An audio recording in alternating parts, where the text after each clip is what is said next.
हाय, मेरा नाम सरल गुप्ता है और करेंटली मैं एमबीबीएस परस्यू कर रहा हूँ from government medical college Kota. अब तुम्हारे दिमाग में एक क्वेश्चन आ रहा होगा, आप नीट के एस्पिरेंट है तो आपने जेई मेंस में 2 महीने की तैयारी से 99 परसेंटाइल कैसे स्कोर करी। सारी बात करने वाला हूँ, कोई भी बकवास नहीं करूंगा, हवा में बात नहीं करूंगा, फैंसी बात नहीं करूंगा जो सुनने में अच्छी लगती है, लॉजिकल बात करूंगा जो मैंने खुद की प्रिपरेशन के टाइम पे अप्लाई करा था और खुद के स्कोर में इंक्रीज मैंने देखा है। तो अब अपन स्टार्ट करते हैं बिना किसी डिले के। तो हुआ क्या था, मैंने नीट की तैयारी के लिए ड्रॉपर्स बैच ज्वाइन करा था कोटा में। तो मैंने यार एक चीज़ ऑब्जर्व करी, वहाँ पे बच्चे बहुत ज़्यादा प्रेशर में, बहुत ज़्यादा तनाव में, कोई 3 साल का ड्रॉपर है, कोई 4 साल का ड्रॉपर है और परेशान हो चुके हैं, उनको नीट निकलने के आसार दिख नहीं रहे। तो मैं चाहता था कि मेरी सिचुएशन ऐसी ना हो। तो मैंने क्या करा, नवंबर के लास्ट वीक में डिसाइड करा कि मेरे को जेई मेंस के फर्स्ट अटेम्प्ट में पूरी जान लगा देनी है और दिसंबर और जनवरी पूरी तैयारी करी। जनवरी लास्ट वीक में मेरा जेई मेंस का अटेम्प्ट था, फर्स्ट अटेम्प्ट। उसमें मेरी 99 परसेंटाइल स्कोर हुई। कैसे? मैंने बहुत स्मार्ट वर्क करा। मैंने एक पर्टिकुलर पैटर्न देखा कि यार जेई मेंस में इन पर्टिकुलर चैप्टर से, इन पर्टिकुलर चैप्टर्स के इन टॉपिक से ज़्यादा क्वेश्चन आते हैं, उस पर फोकस करा। तुम खुद एक चीज़ बताओ, मैथ्स के एक क्वेश्चन के मार्क्स 4 हैं, फिजिक्स के भी एक क्वेश्चन को सही करने के 4 मार्क्स हैं, हर क्वेश्चन को सही करने के 4 मार्क्स हैं। तो यार उस पर ध्यान दो ना, जिसमें कम मेहनत में कम टाइम में ज़्यादा तुम मार्क्स अचीव कर पाओ। तो इसका मतलब केमिस्ट्री सबसे ज़्यादा स्कोरिंग सब्जेक्ट है, मेरा सबसे ज़्यादा मेन टारगेट था केमिस्ट्री। फिर मैंने फोकस करा उन 2 महीनों में फिजिक्स नहीं, मैथ्स पे। मैथ्स में मैंने कैलकुलस पे फोकस करा मेन, क्योंकि कैलकुलस मैंने 12th में बोर्ड्स देते समय पढ़ा था और कैलकुलस का अच्छा खासा वेटेज होता है, कैलकुलस अच्छे से करा। फिजिक्स में मैं सिर्फ फॉर्मूले रट के चला गया था, मगअप करके चला गया था।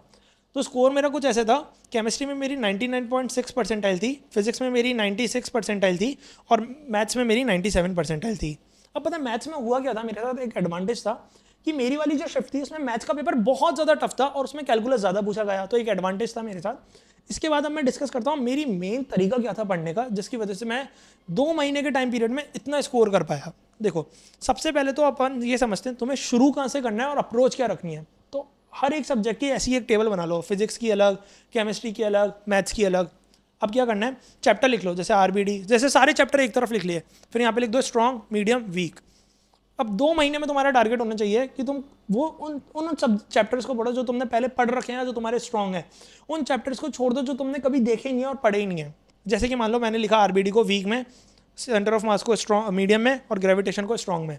अब मेरा काम क्या है, मीडियम वाले टॉपिक्स को तो मेरे को स्ट्रॉन्ग में शिफ्ट करना है और वीक में मुझे वो सारे टॉपिक्स देखने हैं जिनका वेटेज ज़्यादा है। जैसे आरबीडी मेरा वीक था, अच्छा खासा वेटेज है, तो मेरा टारगेट है इसको स्ट्रॉन्ग या एटलीस्ट मीडियम में शिफ्ट कर दूँ। इससे क्या होगा, तुम्हें एक ओवरव्यू मिल जाएगा कौन सा चैप्टर तुम्हें पहले करना है और कौन सा चैप्टर तुम्हें बाद में करना है या छोड़ना है अपने जेईई मेंस के फर्स्ट अटेम्प्ट के लिए। दूसरी सबसे इंपॉर्टेंट चीज़, देखो जेईई मेंस का जो फर्स्ट अटेम्प्ट होता है ना, फर्स्ट अटेम्प्ट तक इतना कंपटीशन नहीं होता। क्यों नहीं होता? क्योंकि जो 12th वाले बच्चे होते हैं उनका कोर्स जस्ट हुआ ही होता है, उनका इतना कमांड नहीं होता। लेकिन जो ड्रॉपर बच्चा होता है वो पहले से पढ़ के बैठा हुआ होता है, तो वो कम मार्क्स में ज़्यादा परसेंटाइल स्कोर कर सकता है। और यही मेरे साथ हुआ था। सेकंड अटेम्प्ट में मेरी 97-98 परसेंटाइल थी कुछ, लेकिन फर्स्ट अटेम्प्ट में मेरे 171 मार्क्स में 99 परसेंटाइल आ गई थी। और मैंने अपना जेईई मेंस कब दिया था, 2023 जनवरी के टाइम पे। ठीक है, ये चीज़ मैंने क्लियर कर दी। इतनी बात हुई। अब मैं तुम्हें मेन चीज़ आज डिस्कस करने वाला हूँ, एक टाइम टेबल बनाने का ऐसा तरीका जिससे तुम्हें खुद की एफिशिएंसी दिखेगी। तुम्हारा कंपटीशन खुद से होगा, तुम्हें पता लगेगा कल मैंने ज़्यादा पढ़ाई करी या आज मैंने ज़्यादा पढ़ाई करी। ध्यान से देखना। देखो, एक A4 साइज कॉपी लेना, जिसमें लेफ्ट पेज पे तो लिखना टारगेट्स और राइट पेज पे लिखना टाइम टेबल। और हर दिन का ये सेपरेट बनेगा, ज़्यादा टाइम नहीं लगेगा, 15 से 20 मिनट तुम्हारे इस टाइम टेबल को और टारगेट्स वाले पेज को बनाने में जाएंगे। लेकिन हाँ, ये तुम्हें एक बहुत हाई वैल्यू पे ऑफ करेंगे। ध्यान से देखना, मेरे को तुम्हारा कंसंट्रेशन और फोकस पूरा यहाँ पे चाहिए। आजू बाजू की चीज़ें सारी अभी कट ऑफ कर दो, तुम्हारा ध्यान यहाँ होना चाहिए। देखो, टारगेट्स वाले पेज में अपने को 2 कॉलम बनाने हैं, टारगेट्स टू बी अचीव्ड और टारगेट्स अचीव जो तुमने करे। वैसे टाइम टेबल में time table to be followed और दूसरा टाइम टेबल जो असली में फॉलो करा है। लेट्स से जो तुमने टारगेट्स डिसाइड करे थे कि यार मैं रेक्टिलिनियर मोशन की थ्योरी पढ़ूंगा तो मुझे 2 घंटे मिल जाएंगे, आरबीडी की थ्योरी पढ़ूंगा तो 3 घंटे मिल जाएंगे। ऐसे तुमने टारगेट डिसाइड करे और टोटल टारगेट का जो टाइम था वो तुम्हारा हो गया लेट्स से 10 घंटे, है ना। और तुमने फिर बाद में रात में देखा यार मैंने आज टारगेट्स क्या क्या अचीव करे, तो तुमने देखा यार मैंने तो 5 घंटे के टारगेट्स अचीव करें। यानी कि तुम टारगेट्स वाले सेक्शन में तुम्हारी एफिशिएंसी कितनी आई, 50%। ठीक है, अब तुमने टाइम टेबल डिसाइड करा कि आज मेरे को इतनी बजे तक, इतनी बजे से इतनी बजे तक पढ़ना है और तुम्हारा ये आया टोटल 10 घंटे पढ़ने का। अब रियलिटी में तो तुम कितनी देर पढ़े, 8 घंटे। तो इस वाले सेक्शन में तुम्हारी एफिशिएंसी कितनी थी, 8 आवर्स। 8 आवर्स।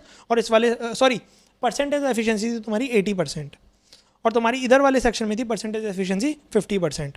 अब अपन निकालेंगे टोटल एफिशिएंसी, जो सबसे ज़्यादा ज़रूरी है। काफ़ी बच्चे कहते हैं यार भैया मैं पढ़ता तो बहुत देर हूँ लेकिन मेरा स्कोर कम आता है। क्यों आता है कि यार भैया तुमने पढ़ाई तो 8 घंटे करी लेकिन तुमने टारगेट सिर्फ 5 घंटे के अचीव करे, तो तुम्हारी एफिशिएंसी क्या है, कम है। जैसे मान लो तुम्हारी किसी दिन टोटल एफिशिएंसी आती है 50%, इस वाले केस में 50 नहीं है, जैसे मान लो तुम्हारी टोटल एफिशिएंसी आती है 50%, तो अगले दिन अपना टारगेट होना चाहिए इसको 60% करें या 55% करें। Step by step upon improve करेंगे। इससे पता फायदा क्या होगा, तुम्हारा कंपटीशन तुमसे खुद से होएगा, दुनिया से मतलब नहीं है। खुद से कॉम्पीट करो, तुम ही खुद के सबसे बड़े दुश्मन हो, खुद ही सबसे बड़े खुद के दोस्त हो। डिस्ट्रैक्शंस को एक तरफ कर दो, 2 महीने की तपस्या है, लगा दो सारा दम, एक अच्छा कॉलेज मिल जाएगा। बाकी एक यार देखो, सब्जेक्ट वाइज अप्रोच अगर तुम्हें जाननी है कि फिजिक्स कैसे पढ़नी है, केमिस्ट्री कैसे पढ़नी है और बायो कैसे पढ़नी है, सॉरी बायो नहीं, फिजिक्स केमिस्ट्री और मैथ्स कैसे पढ़नी है, तो कमेंट सेक्शन में लिखो। मैं सब्जेक्ट वाइज अप्रोच का भी एक वीडियो बना दूंगा। लेकिन ये एक वीडियो मैंने कॉमनली एक सारे एस्पिरेंट्स के लिए बनाया है जो सबके लिए ज़रूरी है। अब इसमें मैं फिजिक्स की बताता, केमिस्ट्री की, मैथ्स की अप्रोच बताता, किसी को नहीं देखनी होती है तो दूसरे बच्चे का टाइम वेस्ट होता। इसलिए मैंने इस वीडियो को कंसाइज रखने की कोशिश करी है। तो do right in the comment section, भैया हमको फिजिक्स की एक अप्रोच जाननी है, केमिस्ट्री की जाननी है, मैथ्स की जाननी है, डिस्ट्रैक्शन कैसे रिमूव करें आप बताओ। मैं ज़रूर बताऊंगा, तुम्हारे कमेंट्स का ज़रूर रिप्लाई दूंगा, लेकिन तुम कमेंट करोगे तभी तो रिप्लाई दे पाऊंगा। बाकी थैंक यू, इस वीडियो को मैं यहीं बंद करता हूँ और बेस्ट ऑफ लक, लगा दो पूरा जोर अपने जेईई मेंस के फर्स्ट अटेम्प्ट में। बाय।